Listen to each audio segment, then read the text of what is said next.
So you asked about number 6, and I'm going to do a slightly different question.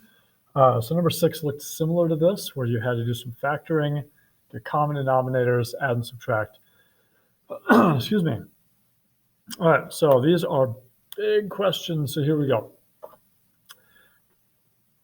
If you're going to add or subtract with fractions, you need to have a common denominator. So one thing you can do is if there's one that is squared, that can be factored typically. In this case, it's going to be x plus 5 and x plus 3. 5 times 3 is 15. 5 plus 3 is 8. So I was able to factor that, so I just rewrote it in factored form. This fraction here already has the x plus 5. It's missing the x plus 3. So I'm going to do times x plus 3. And this one is missing the x plus 5. It already has the x plus 3. So times x plus 5. I didn't have enough room to put this on the side, so I put it underneath. But that's basically it. Whatever you do to the denominator, you have to do the same thing to the numerator. So I multiplied the denominator by x plus 5, so it would match with this one, which means I need to do the same thing to the numerator there. I multiplied the denominator here by x plus 3 so that it would match with this one, which means you multiply this by x plus 3 as well.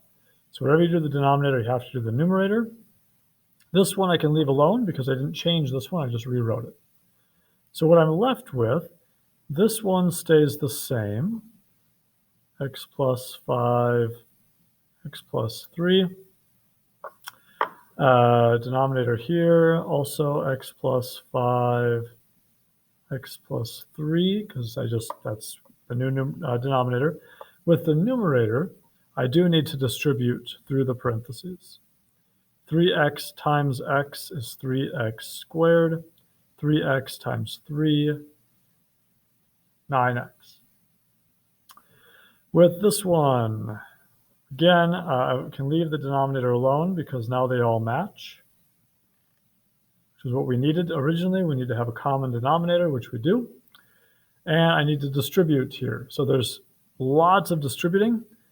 I'm going to distribute the x through the parentheses. X times x is x squared. X times 5 is 5x.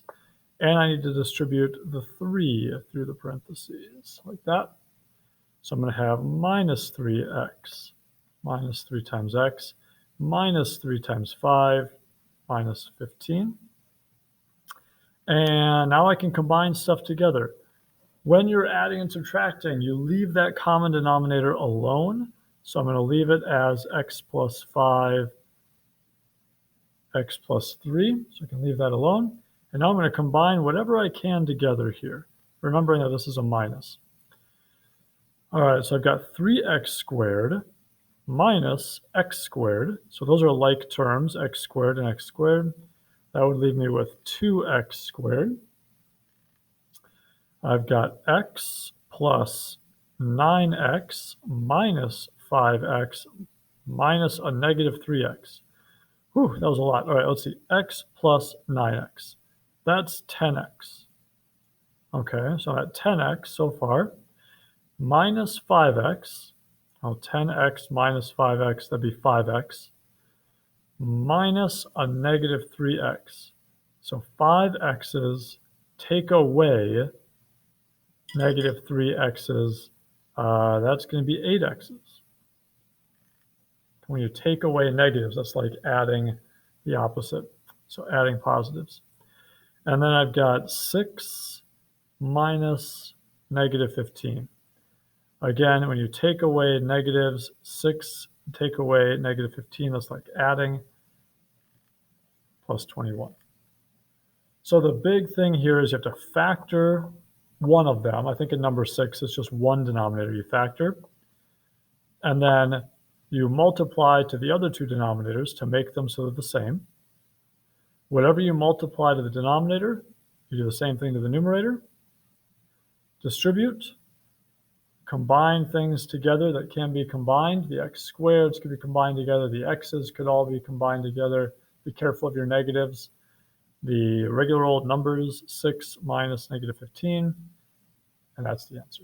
So that's how you do those problems.